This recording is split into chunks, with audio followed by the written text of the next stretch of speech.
Did you know that nearly 30 billion disposable diapers are used every single year in the United States? That means there are a lot of parents just like yourselves trying desperately to potty train their children. We're going to look at 2 cutting-edge methods to see if there are answers to your prayers. The first method was created by a Chicago nurse named Wendy Sweeney and is also known, or she is also known as the Potty Whisperer. To the bathroom in their pants is not acceptable. Do not go pee or poo in your pants or you'll have to clean it up, and I will not give you treats for that. I am the creator of Booty Camp. Booty Camp is a 5-hour training session where I teach the kids to take responsibility for their bodies. Pick it up. I start the children out at 2.5 because the kids' bodies will be ready. The class itself really isn't just potty training, it's a parental class also. I'm going to teach you how to handle them when they go home, okay? So these guys have to start doing everything independently now, okay? So I don't want you guys dressing them. A couple of the controversial points of this method is the food that I implement. We have candy, chips, juice, cookies, chocolates. Here you go, sweetheart. Thank you so much for listening. The other thing is that I make them clean up after themselves. Some people think that is so mean. Oh, there's pee all over. You need to clean it up. We're not going to tolerate that. After the child has gone pee or poo in the potty, it is their responsibility then to bring it to the big potty and empty it in there and wash their hands. The pediatrician says the child's ready, then they'll go on the potty. That blanket answer just seems kind of like a cop-out. The success rate with this program is about 97%, and I've done about 600 kids in the last 5 years. I'm excited about meeting the doctors and hearing about what their opinion is about my method. Very good. We have the 3 moms in our audience who took Wendy's boot camp this week, and they are Cynthia, Diane, and Cherie. Now, Cynthia, I'm going to ask you first, did you think the boot camp worked well? I really think it did work for my child. He has gone home and he slept through 2 nights without getting wet, and we're working on it. We're doing good till now. So it's a good start. Now, yeah. Diane, was it good for your son? He is going pee and poo in the potty by himself. And Cherie, why did you want to do the boot camp? I was so sick of diapers. So you can be familiar with that 30 million disposable diapers? Oh, you were contributing. He's my third and my last, and yes, I think I have been contributed to about 30% of that 30 million diapers.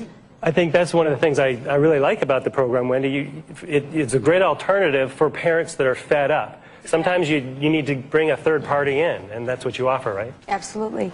Just to be the parental support and the family support that we don't get if it's just one-on-one with the child. Kind of takes out that whole power struggle there. I help the parents work through it. Exactly, and it seems that you're putting a lot of responsibility on the kids. I'm putting a lot of responsibility on the kids, but nothing that I don't teach them.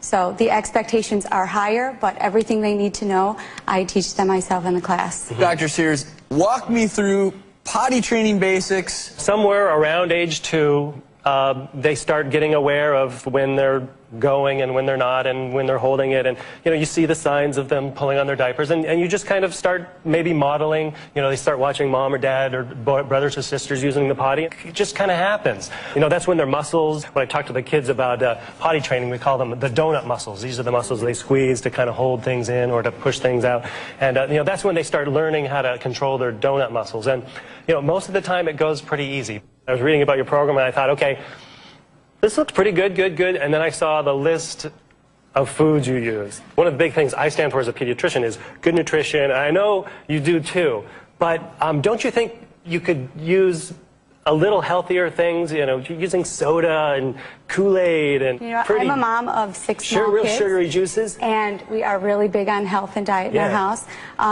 The diet that I implement during the training is for the training only, and the reason behind it is these aren't treats that the kids usually get, so they're really excited. I try to make the kids think that they're in charge of their bodies and that they're in charge of what's going on. So if I put these things out there, I'm actually getting a return back. We're going to expedite the whole process. The salty chips draws water into the bowel, and the sugary drinks don't ever really quench their thirst, so I'm going to get more reaction. Yeah, and that's almost one of the problems I really had with this, is if you're really affecting the child's physiology that much, giving them diuresis so they pee more and they poop more. I just don't know how healthy that is. I know it's just for a day, but I really have a hard time with it. So we read about your techniques, and I have to say, very impressed. Oh, but yeah. with all the junk food, we have Nurse tomorrow. She's going to bring out the junk food that you use absolutely. in that one night for these kids. Yep. You know, So I mean, ugh. we actually analyze all of this junk food in a nutritional database. This is the equivalent of 13.5 cups of sugar. That's 6 pounds of sugar, okay? And 6 times the amount of sodium a child should get in a particular day. So the one thing is this, granted, this is for more than one kid, but that's in 5 hours. What I'd like to explain and what I want you to ask the parents that were at the class is how much of this stuff, which is a way better selection than what we had at the class, how much did their children actually consume? Because when the kids are able to help themselves, they monitor themselves. And the kids really, right away in the program, turn it over from these kind of treats to verbal praise, which is exactly what they want. So, But here's the problem. You could get them to pee just as well if they were getting more natural juices without the high fructose corn syrup and all that. I wouldn't be making such a big deal about this if I've had kids that were great eaters, spent one night at grandma's, and the mom couldn't get their child to eat fruit and veggies for months.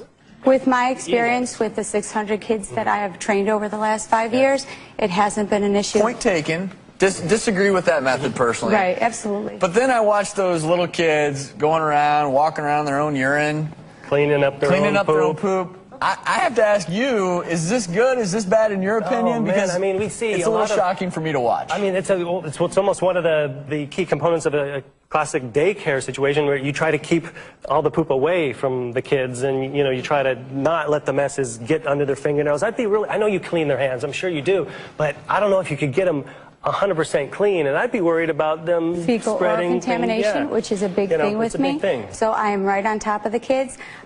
I help them and teach them how to clean up. I know some people have said this is pretty harsh on the kids, almost child abuse, making them clean up their own feces. I would say I would like you to sit in on a class. I wish you were there the other day. Yeah. I would like you to ask the parents that have gone through the class. These are people that follow up with me, and the kids call me and say, Miss Wendy, I went potty in the potty. So, and they're very excited and they're empowered. So these aren't kids that hate me because I had them clean up after themselves. Seeing the kids on the videotape, they looked happy doing this, so that makes me pretty comfortable with this program, except for all that stuff. Ugh. Well, when we come back, we're going to examine another controversial potty training technique. It's sign language. Is sign language the answer to your toilet training troubles? Plus, Dr. Sears tells us what you need to know to make your potty training experience a success. That's next.